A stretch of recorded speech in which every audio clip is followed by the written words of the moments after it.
Alhamdulillahi Rabbil Alamin. Nous poursuivons avec notre série questions-réponses. Wa billahi tawfiq. Est-ce que le parfum, l'encens ou bien encore le gel annule le jeûne, oui ou non? La première des choses à savoir, c'est que nous sommes toutes et tous amenés à sentir pendant notre journée des odeurs, bonnes ou mauvaises, à l'intérieur de chez nous, à l'extérieur, dans la rue, etc. Bien sûr, cela n'annule pas le jeûne.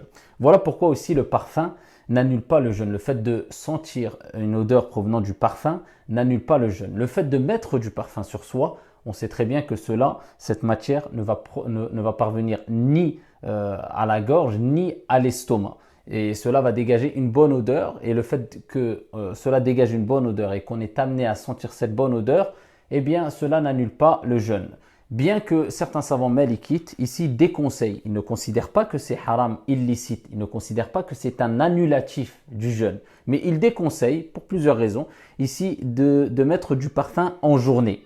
Mais en tout cas, ce qu'on sait, c'est que ça n'annule pas le jeûne du Ramadan, incha'Allah ta'ala. Maintenant, reste à parler de l'encens, de cette fumée qui est dégagée par l'encens, ou bien même de la fumée qui est dégagée par exemple par un plat quelconque. Donc la fumée, est-ce qu'elle annule le jeûne ou pas? Si la personne volontairement va inhaler, va inspirer cette fumée-là, qui dégage une odeur agréable, et il le fait volontairement, et on sait très bien que cela apporte un certain plaisir, eh bien cela annule le jeûne si et seulement si il sent que la matière est parvenue ici à la gorge, car on sait très bien que la fumée, c'est quand même quelque chose de fort. C'est composé de matière. S'il sent cette fumée qui est parvenue à la gorge, eh bien cela annule le jeûne. Par contre, si il sent cette fumée-là et cela ne parvient pas à la gorge, eh bien cela n'annule pas le jeûne. Voilà pourquoi il est impératif d'éviter d'inhaler, de sentir ici toutes sortes de fumées agréables. Je dis particulièrement agréables. Pourquoi?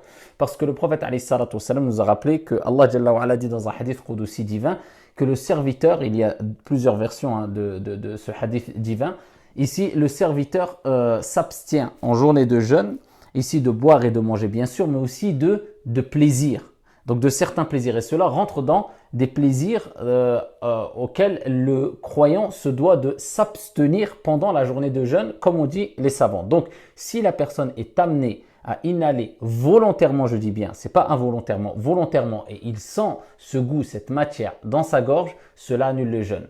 Si la personne ne le fait pas volontairement, il est passé, il a senti une odeur, ou alors un peu de fumée est passé devant son nez, il a inhalé, il a inspiré, cela ici est excusé. Et de même, si la personne dans la rue est amenée à sentir des fumées ou des odeurs, ce n'est pas par plaisir, pollution ou autre, involontairement, cela aussi n'annule pas le jeûne. Donc on a bien compris que le parfum, eh bien, n'annulez pas le jeûne, incha'Allah ta'ala.